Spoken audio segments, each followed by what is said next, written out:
बहुत ही अनुज और आज हरियाणा प्रदेश में सारे देश में चौधरी देवीलाल और चौधरी ओम प्रकाश चौटाला की नीतियों और कर्मों का फैलाव कर रहे हैं और इंडियन नेशनल लोकदल पार्टी के राष्ट्रीय अध्यक्ष हैं चौधरी अभय सिंह चौटाला जी। हरियाणा प्रदेश इंडियन नेशनल लोकदल के अध्यक्ष बहुत ही जुझारू और संघर्षशील और प्रखर वक्ता रामपाल माजरा जी और सभी सम्मानित मंच आज हजारों की संख्या में आए हुए विशेष करके फतेहाबाद जिले के कार्यकर्ता साथियों और साथ में नेशनल और स्टेट कार्यकारिणी के सभी सदस्यगण, सबसे पहले मैं आपका धन्यवाद करता हूं। इस कड़ाके की सर्दी में इस मौसम में आप लोगों ने जिस जोश और खरोश के साथ पार्टी का और मेरा सम्मान किया उसके लिए मैं आपका हमेशा ऋणी रहूंगा। मैं हमारे राष्ट्रीय अध्यक्ष जी को और प्रदेश अध्यक्ष जी को अन्य पदाधिकारियों को बताना चाहता हूं कि मेरा अनुभव जो पिछले दिनों मैंने प्राप्त किया जब चौधरी अभय सिंह चौटाला जी ने फतेहाबाद की तारीख रखी, सम्मान की तारीख रखी, मेरा ये सम्मान की बात नहीं थी, मेरे लिए था किस तरह से पार्टी को दोबारा उसी दौर में लाया जाए जिस दौर में चौधरी देवीलाल जी ने इस पार्टी को सारे हिंदुस्तान में फैला दिया था। चाहे वो गुजरात जाते, चाहे वो बिहार जाते, चाहे वो राजस्थान जाते, चाहे उत्तर प्रदेश जाते, चाहे वो तमिलनाडु और कर्नाटक भी जाते, उनको लोग एक बहुत बड़े नेता के रूप में और एक अपने मसीहा के रूप में सोचते थे। और इन्हीं बातों को चौधरी ओम प्रकाश चौटाला जी ने फैलाया और इंडियन नेशनल लोकदल पार्टी को तगड़ा किया और मजबूत किया। जब भी दोनों की सरकार आई, हरियाणा प्रदेश के किसान विशेष करके गरीब, कर्मचारी, व्यापारी, पढ़ने वाले, नौकरी करने वाले, खेलने वाले, सबको इतना बढ़िया मौका दिया कि हरियाणा की गूंज सारे देश में फैली थी। और उस टाइम अगर स्पोर्ट्स को संभालने वाले थे तो हमारे आज के राष्ट्रीय अध्यक्ष चौधरी अभय सिंह चौटाला जी थे। उस टाइम जवान भी खुश था, उस टाइम किसान भी खुश था और उस टाइम पहलवान भी खुश था। ये सारा का सारा यही काम संभाल रहे थे। आज किसान भी दुखी है, आज जवान भी दुखी है। जैसे अभी आपके सामने हमारे विधायक जी अर्जुन जी ने बेरोजगारी की बात रखी कि 2.5 लाख नौकरियां खाली पड़ी है। 5 लाख नौकरियों में से 2.5 लाख नौकरियां खाली पड़ी है। खाली पड़े रहने का कारण क्या है? कारण है कि सरकार आजकल सीधा देने में विश्वास करती है और सीधा देने में क्या जेल में जाती है। एक छोटा सा उदाहरण देना चाहता हूं। पिछले दिनों केवल अंग्रेजी अखबार में आके रह गया था, अभी सारी बातों का जिक्र आ लिया, कानून व्यवस्था का लिया, बेरोजगारी का लिया, भ्रष्टाचार का लिया, सब जिक्र आ लिया। लेकिन एक जिक्र ऐसा है जो अंग्रेजी का अखबार में आया, कुछ ही साथियों ने पढ़ा कि सरकार जब 23 और 24 में और 25 के आधे काल के अंदर थी भारतीय जनता पार्टी की, तब एक मंत्री के मंत्रालय में 1500 करोड़ का घोटाला हुआ। और वो किसका घोटाला? जो बिल्डिंग और कंस्ट्रक्शन करने वाले जो वर्कर होते हैं, आम मजदूर होता है, श्रमिक होते हैं, उनके कल्याण के लिए कौन बना होता है?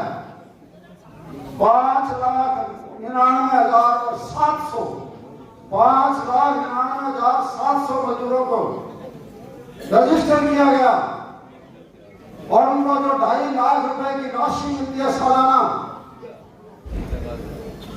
वो उनके खातों में जारी हुई। और वास्तव में कितने पाए गए?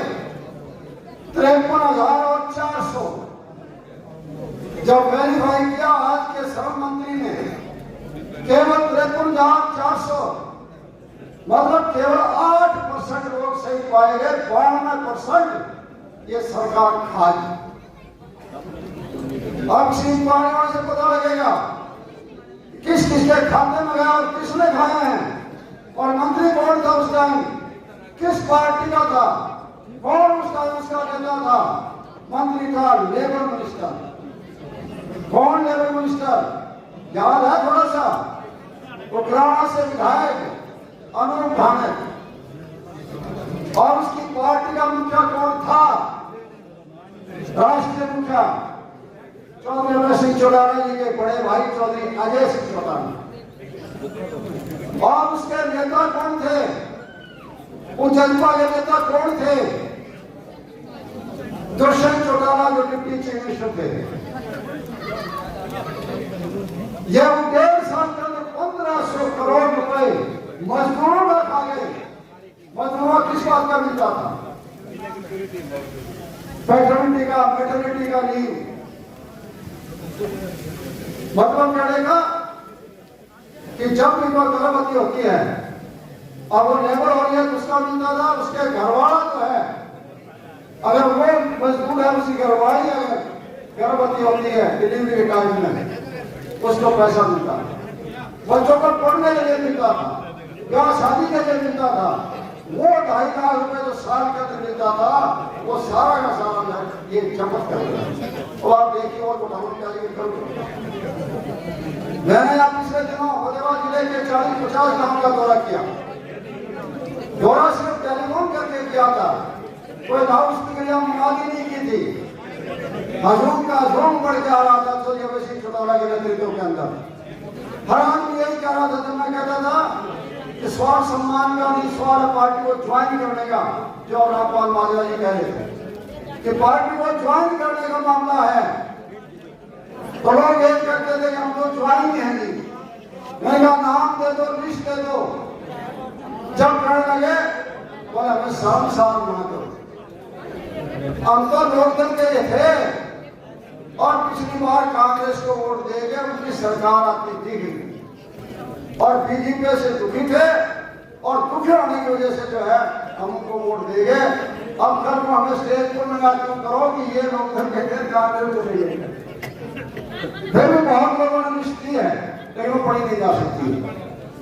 तो इसलिए मैं भी आपको ये कहता हूँ, कहीं भी किसी नेता की, किसी कार्यकर्ता की, किसी पदाधिकारी की आपको जरूरत पड़ती है कि ये आपके आने से ये पार्टी में जुड़ सकता है, आप पार्टी अध्यक्ष को संदेश भेजें, जिले के अंदर जिला अध्यक्ष को भेजें, प्रदेश में प्रदेश अध्यक्ष को भेजें, और राष्ट्रीय अध्यक्ष की बात हो तो राष्ट्रीय अध्यक्ष को भेजें।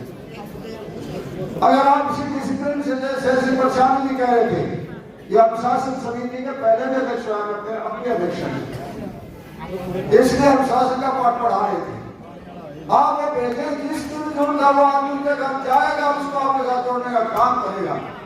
हम इसी तरह जुड़ते जाएंगे।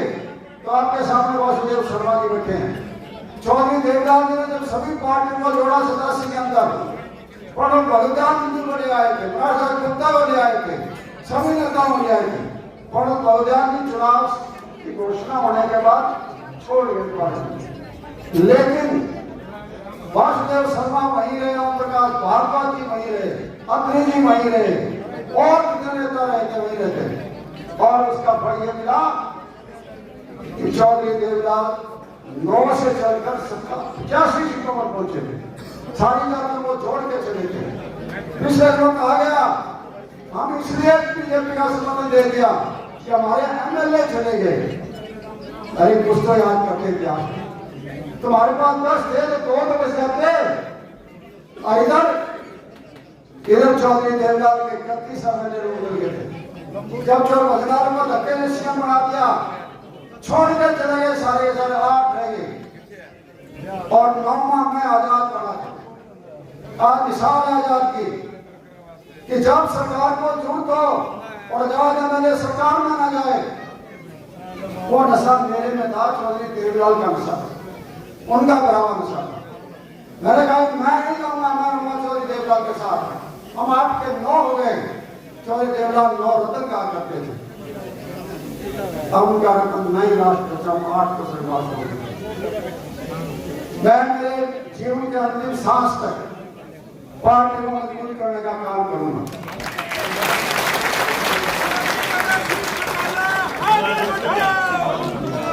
मैंने आपको कहा तो कहते हमारे एमएलए चले जाते हैं। अरे चौधरी देवलाल ने 9 से 85 कर दिए। उनको उम्र भी नहीं थी, साधन भी नहीं थे, फिर भी लड़े। तुम्हारी उम्र भी थी, साधन भी थी, लेकिन लड़ा नहीं जाता। केवल एक घर में परिवार में पैदा होकर लड़ाई की भावना पैदा होना जरूरी नहीं है। लेकिन उनके विचार और विश्वास रखना बहुत जरूरी है। इसलिए मेरा तो आपसे फिर आगे के निवेदन है कि जो मुझे राष्ट्रीय संघर्ष में आया बहुत बड़ी बीमारी दी है, लेकिन मैं भी जहां आप चाहोगे वहां आऊंगा, एक कार्यकर्ता के रूप में आपके पास आऊंगा। आपका बहुत बहुत धन्यवाद।